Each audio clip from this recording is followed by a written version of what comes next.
Almost all of us fear it, but for some reason we're also drawn to it. I'm talking about death. This Halloween, we're knocking on death's door, and you won't believe who's at home. I love a good scare. It's time for a candid chat with the man of the hour. There's no tree behind his door.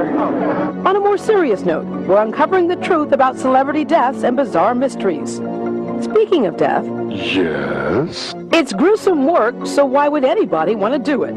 I love what I do as a mortician. And why does this woman attend funerals of people she doesn't even know? I would prefer to be here more than anything. There's a side to death most of us never see. People are always avoiding me like the plague. I have no social life. We'll uncover everything you ever wanted to know about death, but we're afraid to ask. Can we make this fast? I'm on a really tight schedule here. And some of the Reapers fans confess they're actually addicted to death. Next on Debra Duncan.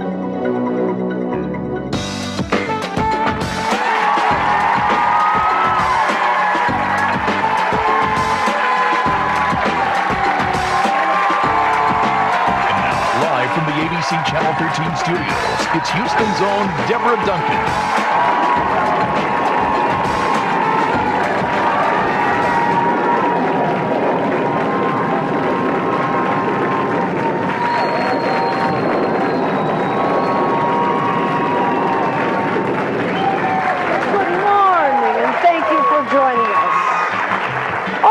In some cultures, death is celebrated as a new beginning. In others, it is a sorrowful ending to life. At the same time, most of us are afraid of it. We are also drawn to it. A perfect example is one of the hottest tourist attractions in California. It's called the Museum of Death. People have gotten sick during the tours. Some have even fainted. If the pictures are that gruesome, why would anybody want to get up and go work there every day? Please welcome the creators of the museum, J.D. Healy and Kathy Schultz.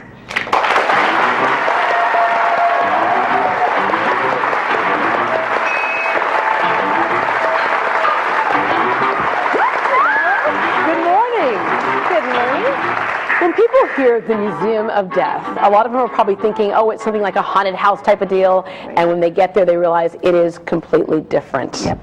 Why did you come up with an idea for a Museum of Death? Well, Deborah, don't be shy. We all die. And there is a funny side to this, but at the same time, there is a very serious side. I mentioned in the intro there that there are people who come in there, and when they come in, they have one expectation. Mm-hmm. During the tour, they actually faint. Yep. We're averaging one fainting a week. About that. People get sick to their stomach. Yep. And here's the reason why. We're only going to show people just one of those photos, and I have to warn you that it is a pretty gruesome photo, but here's the reason why. Take a look at this photo. This is actually the murder scene of the Black Dahlia, what's known as the Black Dahlia in Hollywood. We'll talk a little bit more about that later, but her body was found severed. Right. Okay. And it's still an unsolved crime, and that's why it's still so notorious. And people are still interested in seeing that. People see things like this, things even more gruesome than this. Mm-hmm. Do you see a major difference in when people enter the museum and by the time they leave 30 minutes, 45 minutes later? Mm-hmm. Absolutely. They come in very cheerful, very happy to be alive, and, well, happy to be alive, but also confused about death. Mm-hmm. And they come in, sometimes they'll think it's a haunted house. I dissuade that right away and tell them it's very graphic. People do pass out.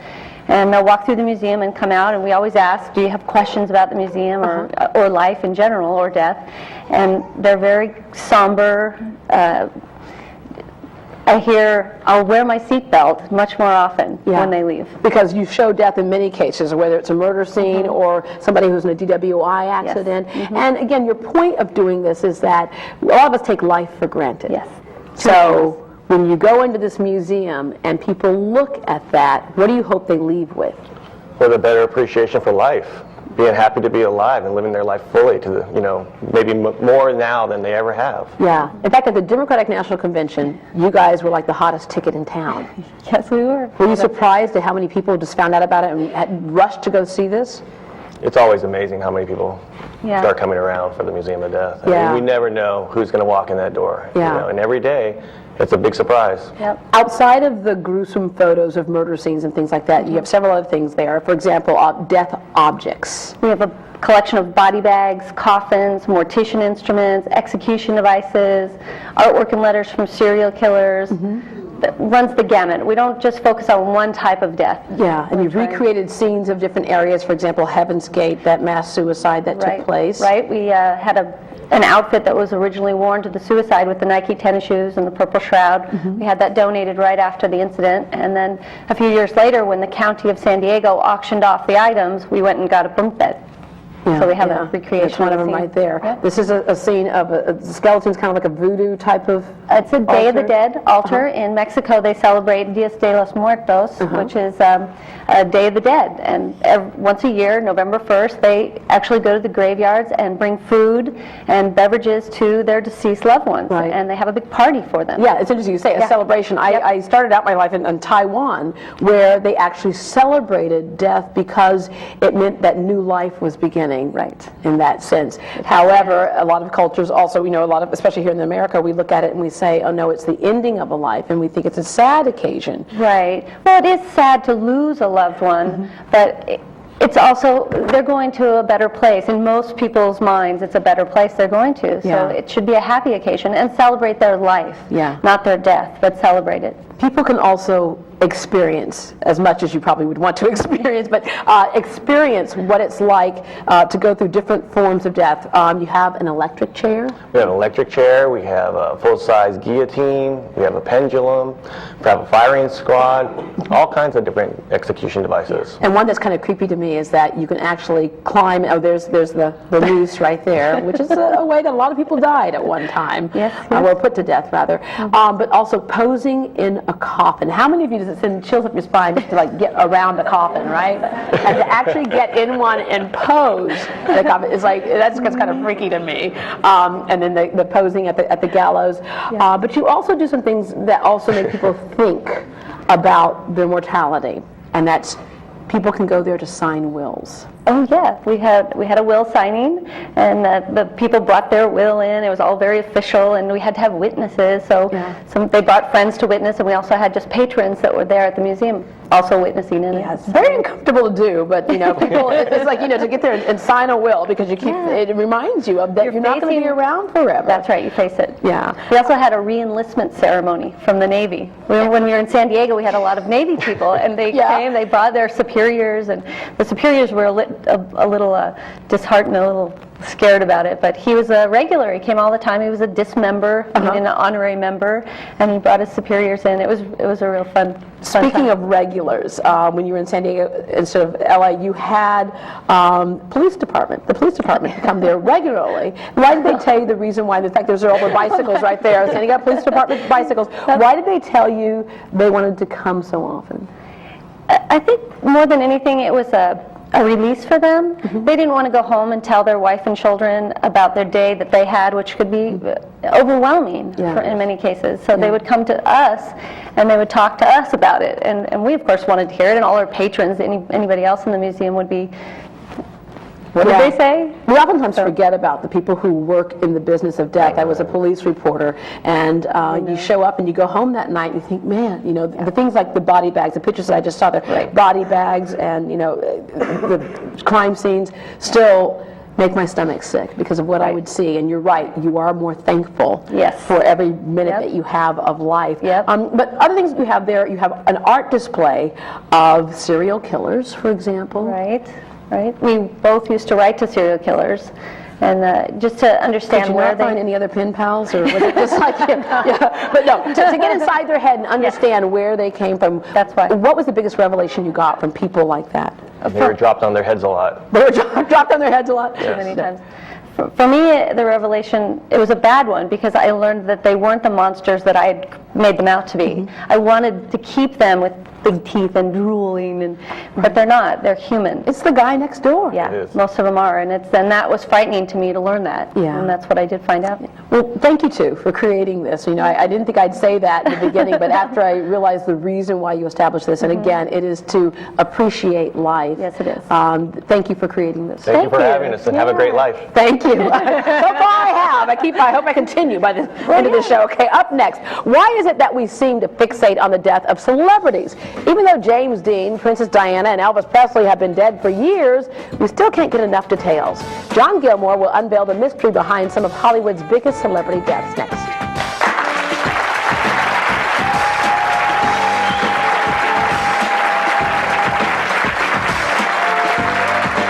most popular celebrity buried in Hollywood? We'll have the answer when we come back. Stay with us.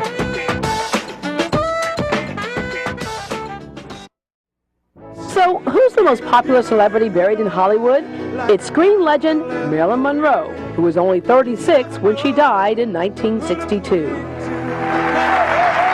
Some Hollywood stars never seem to die, especially when they die young.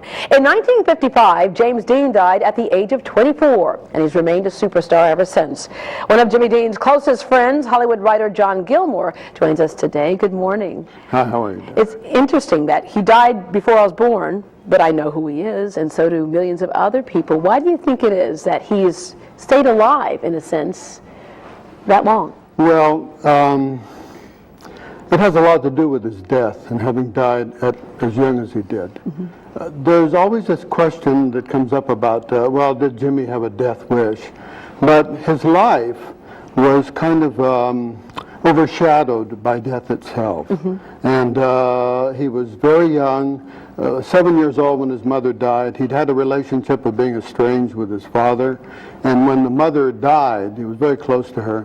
The father rejected him in a sense by getting rid of him and actually shipped him along with the mother in the coffin back to Indiana to live with his grandparents. So he has continually was haunted with that idea. Yeah. And I think that he would push things to a limit. So you're not surprised, being his best friend, you're not surprised that he died in the way he did?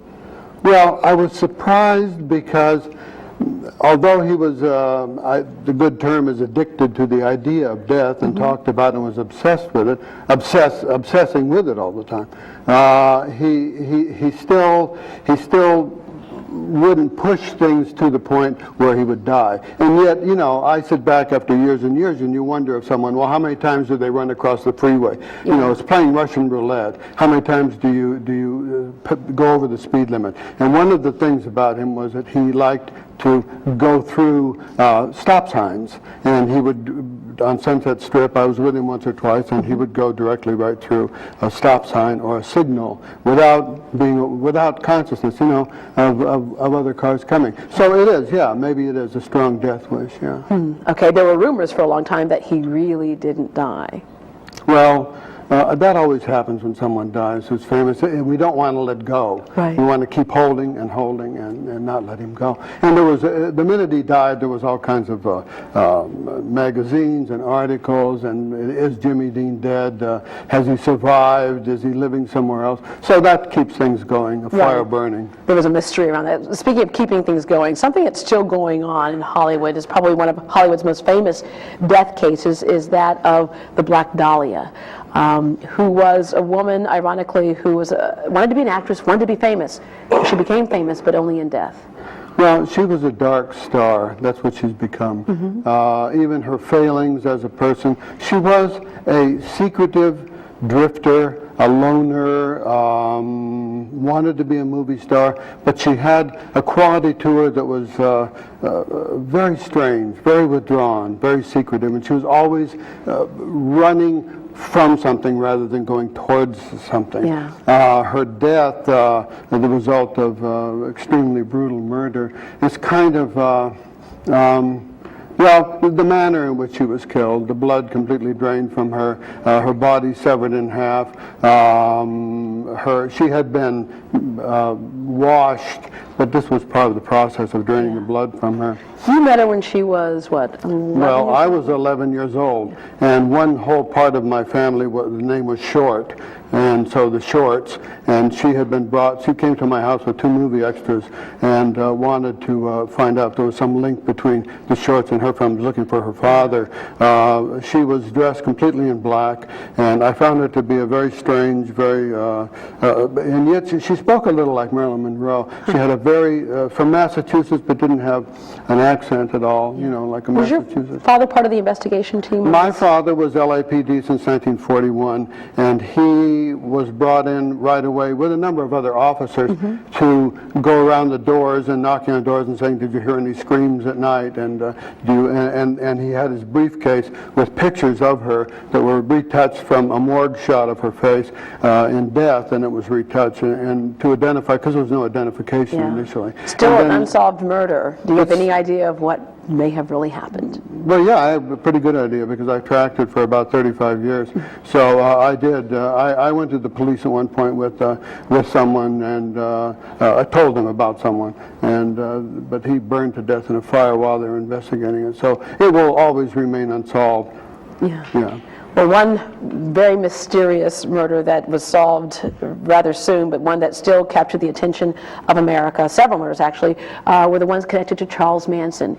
You actually got a chance to talk to him. Yes, a number of times. I spent about maybe 6 or 7 interviews with him. My first meetings with him was very bizarre. The first one was really bizarre because he would do all kinds of things, strange histrionics, and begin suddenly laughing hysterically and twisting his face all up. And it took me a long time to be able to really understand what he was talking about at all. Yeah. But he had a way of disarming you and finding out your weaknesses obliquely, in that sense. And he would get right at your weaknesses and manipulate you in that sense. He did it with a producer friend of mine who was just devastated by him. And they weren't talking about the same thing, but he would do it subliminally, which is the way he got people to do what he wanted to do. I was going to ask you, obviously he is somebody who suffers from a form of mental illness.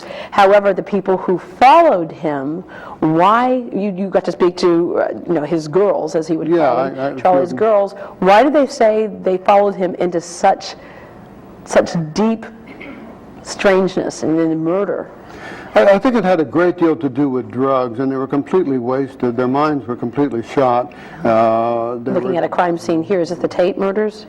That's the Tate murders, That's Sharon Tate to the left, Jay Sebring on the other side over there. Yeah, but why did they tell you that they followed him into this? Well, he didn't have a choice. He set himself up as he was a super con man. I mean, he wasn't a hippie and all this. He was a super con man, and he set these young people up to follow him in a certain thing, to do what he wanted to do. But Charlie got even. See, that's the key to Charles Manson. Charlie got even. He wanted to strike back. And he didn't want to do it himself. He had other people do it for him, as opposed to some other people who have been executed, But Charlie has not been executed, and they all beat the gas on the moratorium back in those days. But Charlie still survives, still likes where he is. And the interesting part about it is that all the girls and all the people who followed him now point to him as the evil influence in their lives. And he caused them to do this. And they all want to get out, of course. But Charlie doesn't. He remains there. He likes it there. Interesting. Well, thank you very much for shedding some light on some of Hollywood's most interesting murder cases. Well, thank you, Deborah. Thank you. Coming up next, it's a job nobody could possibly enjoy. So what would make anyone want to do it? This father and daughter team clean up crime scenes. What celebrity grave in Paris is so popular, the cemetery had to hire a security guard just to watch it? We'll find out when we come back. So, which celebrity gravesite in Paris requires a full-time security guard? It's the grave of 60s rock legend Jim Morrison, lead singer of The Doors. This is the end. It's hard to imagine a more difficult task than the job performed every day by Drew Mann and his daughter Tara Brown. It's a dirty job, but somebody's got to do it. Most of us, you say, when I grow up, I want to be, and you can plug it in, nurse, doctor, fireman, police officer, which is getting close. But who says, when I grow up, I'm sure you didn't say as a kid, when I grow up, I want to clean up after crime scenes. How did you get into this? I got into it because my father did it. And it just came up one time, and it was a family, and somebody needed to do it. So like father like daughter, or like daughter like father, but how did you start in this business? It was kind of an evolution. Just as Tara said, that we had a professional cleaning company that does an array of things, and this opportunity or challenge came up. So from that, evidently did a pretty good job, and the word got around. So we do a lot of work for police and anything that comes along the death area, such as murders, suicides.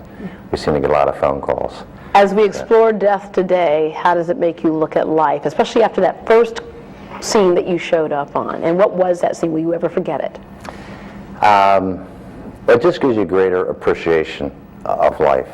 Each day we just thank God that we are able to witness and to be part of this great world.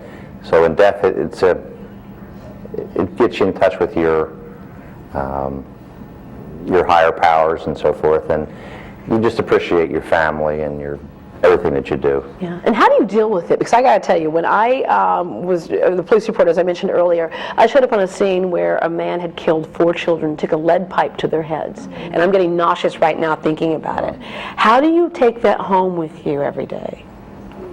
That's the answer. The guy, I'm the only girl really that does it. And we joke. They actually joke, what are we going to eat when we get home? And I usually wear a Walkman. And you use humor to deal with it a lot. In fact, you had said, well, you know, it's a good day to start the diet because I can't eat this evening. But there was one case where you guys were cleaning up and discovered that the killer was still in the room. Yeah. Right.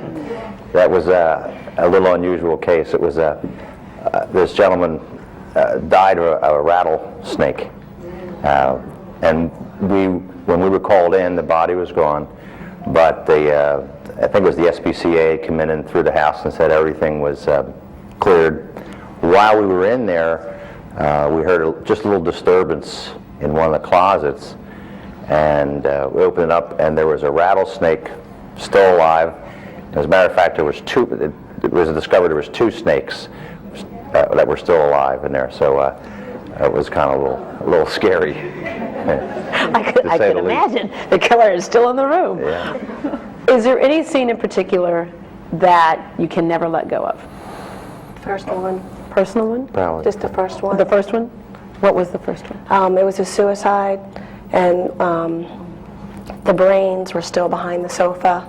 And you see it in movies, and you don't think it's going to bother you, but just the odor, it's just the first one. Just your adrenaline, everything. Never leaves you. Are there days when you say, okay, it's time to go sell shoes at Sears or something? No, I think for us it's part of a service. We believe that someone has to do it, and we try to do it as sacredly as you can, given all the circumstances. But at the same time, we are human beings, so you have to deal with it in a certain way. So we just try to, not that we're preachers, but like a little ministry to try to help the people. We say a couple little prayers for the family and those associated with it, and also to help us to get through the day and do what we have to do. Well, let me say God bless you for doing it, because God forbid any of this happen to any of us, so there is somebody out there who can do this. So thank you very much. It is a service. Well, coming up, some people enjoy crashing parties, but this woman prefers crashing funerals.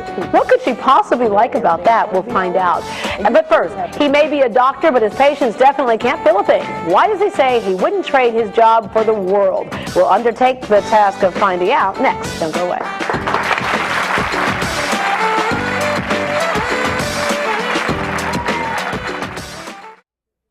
For Dr. Michael Augustus, there's nothing funny about death. He takes his work as a mortician seriously.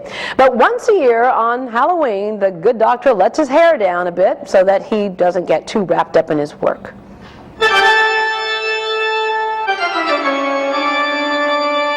Welcome to my home. Come on in, sit a spell. Relax. There's nothing to be afraid of, is there? It's true. I'm a funeral director and embalmer.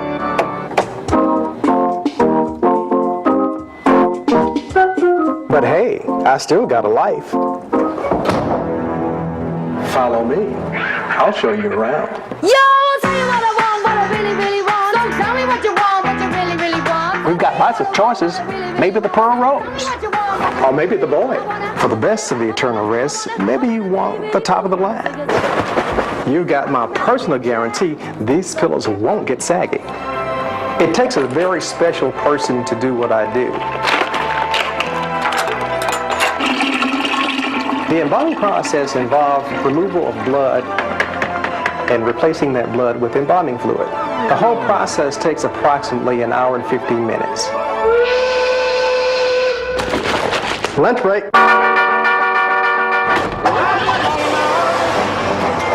See you, Dr. Augustus. Beside me at the wheel, cruising listening and playing the radio with no particular place to go. You can take your order, please. Give me a number 3 burger deal. Also, give me a large Dr. Pepper. That'll be 11:32. You're the only one in there, right? Oh, yeah. You have a nice day there now. I'll see you around. You know, sooner or later, you're all going to have to come see me. But don't worry, you'll always be in good hands. Don't be a stranger.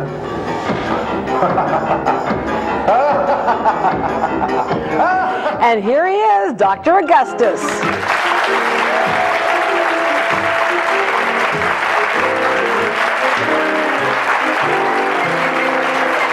Good morning. Just like the guests we had before us, sometimes a sense of humor gets you through. Oh, yes, you have to have a sense of humor in what we do. Yeah, but sure. you do love what you do, and I got to ask you the same thing I asked the father and daughter before us. How did you decide that, you know, when I grow up, how did you decide this is what you wanted to do? Well, you see, I grew up in the funeral business. You know, my great-grandfather was a funeral director, mortician, and passed it on to my grandfather, my dad, and so forth, and so here I am today. I love it. I wouldn't trade it for the world. Running a funeral home, there are a couple of questions I want to ask you, and I know you all out there want to know too. For example, are there days on a funeral when the family comes in and sits in the family section, and then all of a sudden here comes another woman saying, yes, I'm supposed to be in the family section, that's my husband over there. Have you ever had that happen? Numerous times. Actually, I had to call the police on a family once in a situation because like that. Uncle Joe had a couple of families going on there.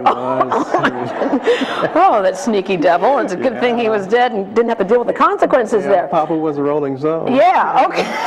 Okay. And also, are there times you've been in there late at night by yourself and have spooky things happen? I've had a lot of interesting things to occur. It's a phenomenon. I can't really explain what happened, you know, items moving, burglar alarm going off in the building when I'm not there and so forth. So it's... Lights going on and off?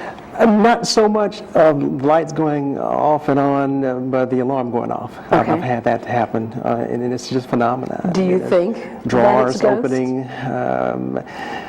I do believe in spirits.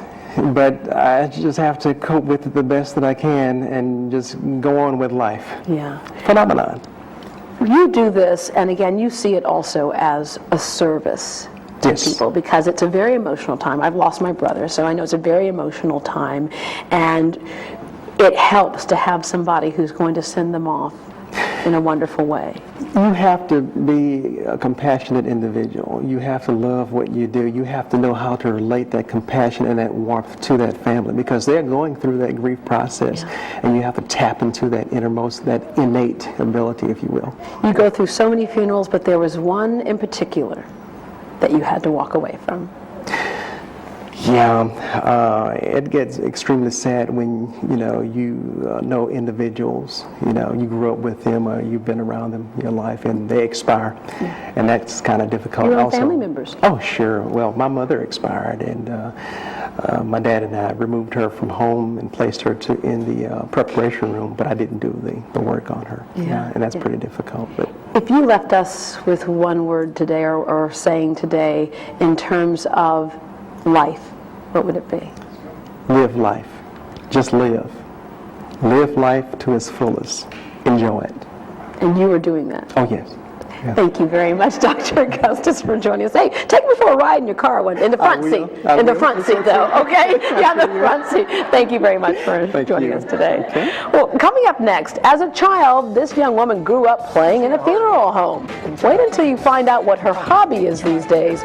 We've got a date to remember. Next, don't go away.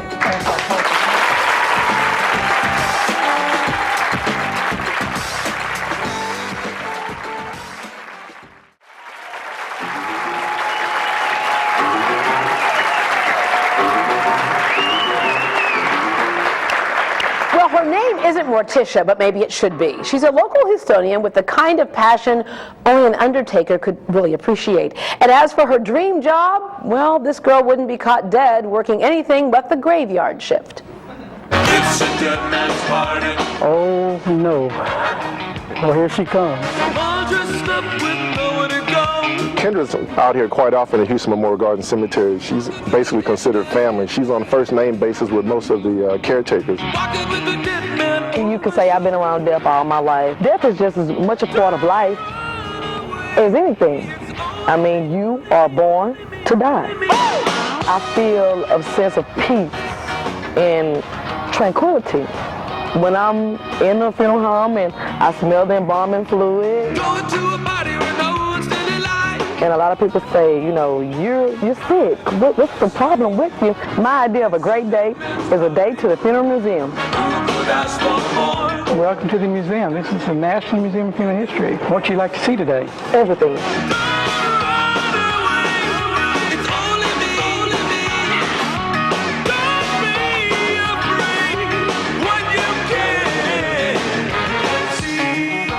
Back in 1930, a couple had a child, and this child passed away, and it was in Denver, Colorado area. They were so distressed and upset about this child that after they buried their child, they moved west to California. In California, they went into the funeral home and asked the funeral director to build a casket for 3. Isn't that weird? Well, is it a perfect fit?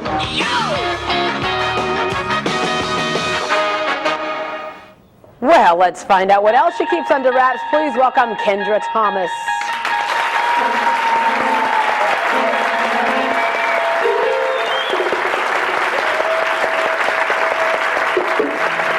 Good morning, Kendra. Look at the back of Kendra's shirt. What does it say there? Any day above ground is a good one. All right, Kendra, have a seat here.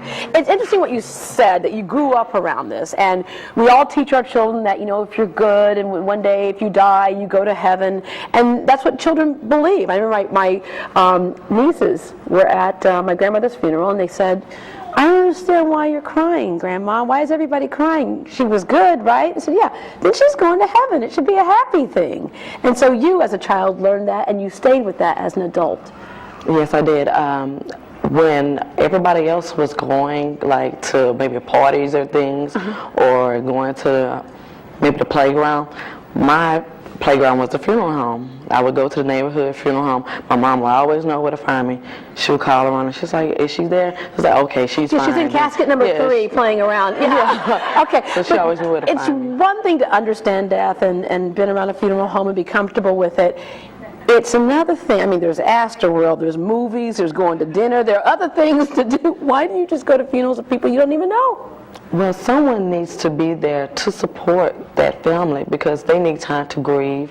Sometimes I come, may give them a kind word, or just a Kleenex, or just a hug, because they need that support then more than ever. Yeah.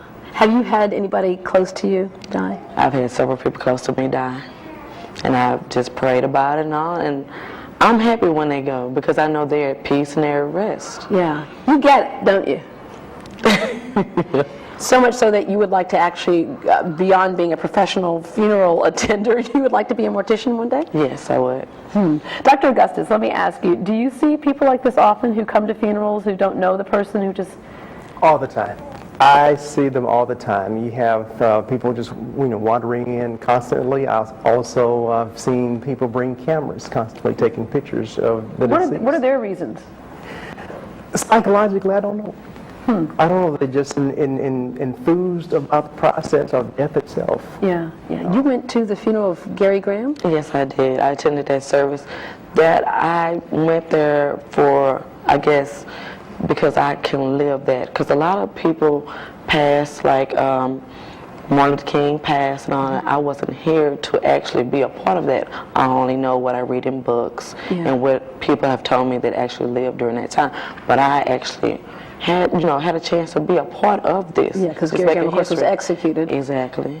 Okay, well, Kendra, thank you very much for shedding light on why you do this. I never thought about it, that you just wanted to be there both for the person who's passed, to say your life was valuable, and for the family that's remaining. Thank you very much. Thank you.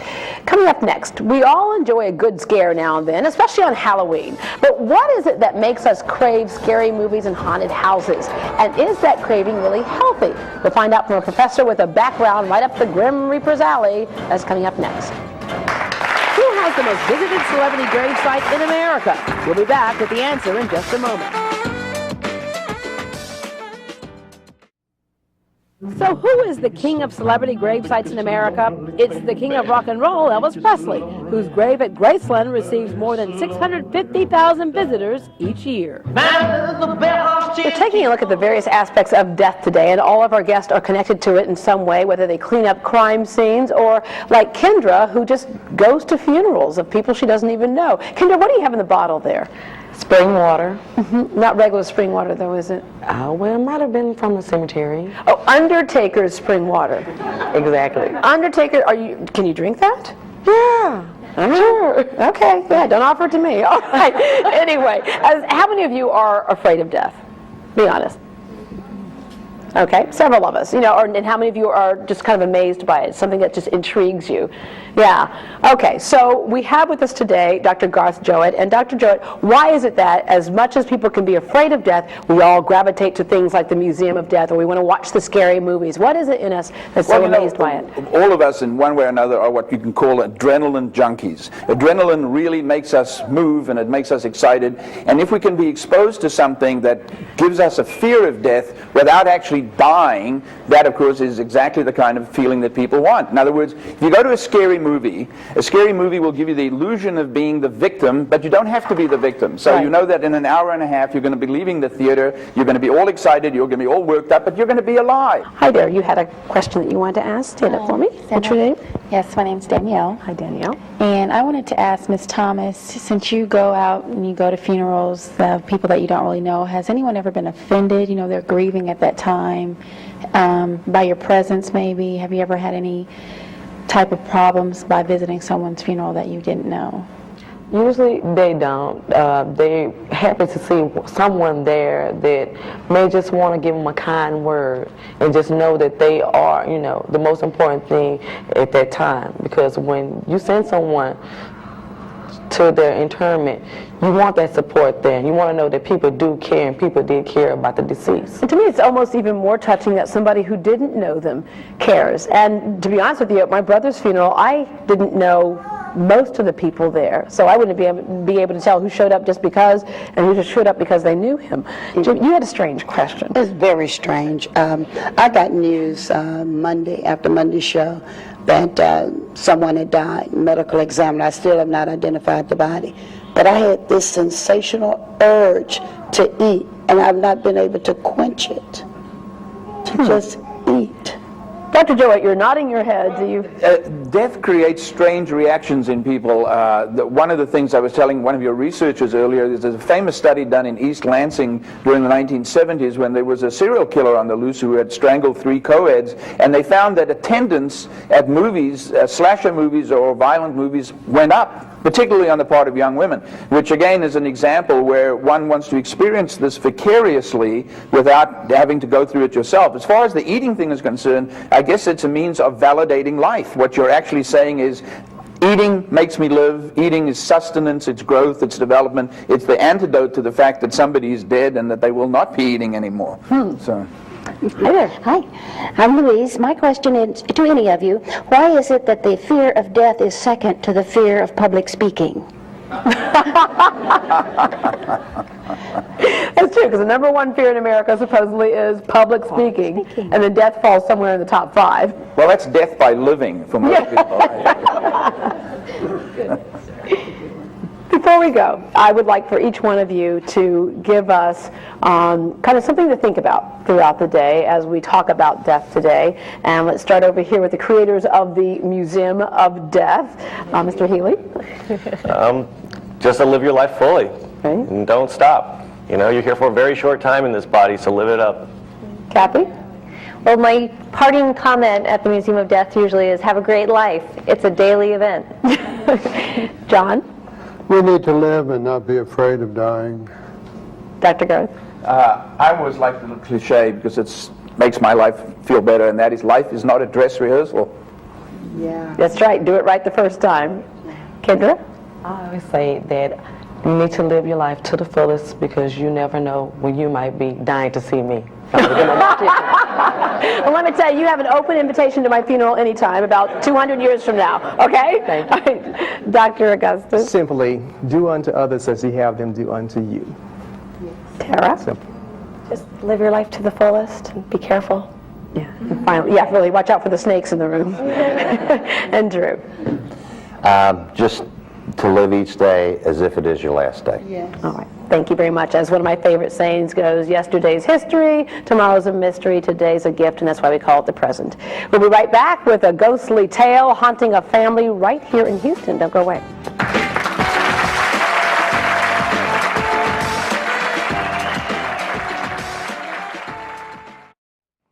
Well, it just wouldn't be Halloween without a ghost story. And for at least one local family, haunted happenings are never far away. I believe there's something here. We hear noises. Not noises, voices. I can be watching TV and all of a sudden I hear footsteps in the game room and there's no one there. You will see images walk by. And this is the game room. This is where most of the noises go on, up here. The heavy footsteps, the doors slamming. Before this chair was right here, was this corner that the dog would just sit there and bark. He'll be barking and it's like somebody's jumping at him. Actually, there have been times where you can distinctively just feel something. God is my witness. I had my hands on that Ouija board and it flew off. And we just freaked out. It was so scary. Everybody thinks I'm crazy, but you know, it's me. I know what I'm seeing, I know what I'm feeling, but if it hadn't have happened to me or my mother, I wouldn't have believed it. You have any idea who that ghost could be? Well, years ago, an elderly couple used to live there, and the gentleman used to exercise upstairs in the game room, and we were told that he died right there. Have a great day, everybody.